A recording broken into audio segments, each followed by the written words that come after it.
शिरूर शहरातील वाढत्या चोरीच्या घटनांना आळा घालत शिरूर पोलिसांच्या गुन्हे शोध पथकानं एका सराईत मोटरसायकल चोरट्याला अटक करत तब्बल 5 गुन्ह्यांचा छडा लावण्यात यश मिळवलंय। या कारवाईनं शहरातील नागरिकांमध्ये दिलासा निर्माण झालाय।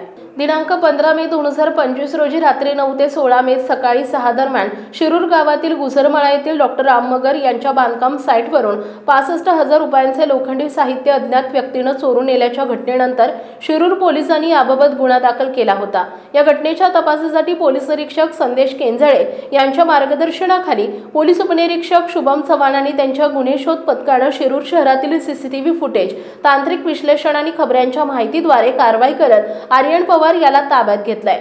अटक केल्यानंतर पोलीस चौकशीत आरोपीने आपला साथीदार रोहित भोसले याच्यासोबत मिळून मे महिन्यात शिरूर शहरातून 4 मोटरसायकल चोरी केल्याची कबुली दिली।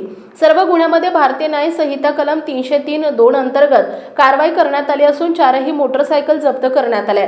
या यशस्वी कारवाईसाठी शिरूर पोलीस ठाण्याच्या तपास पथकातील police sub inspector Shubham Chavan, police हवालदार नाथसाहेब जगताप, अक्षय कळमकर, अंमलदार नितेश थोरात, विजय शिंदे, नीरज पिसाळ, सचिन भोई, निखिल रावडे, रवी काळे, रवींद्र आव्हाड, अजय पाटील यांचं विशेष योगदान आहे।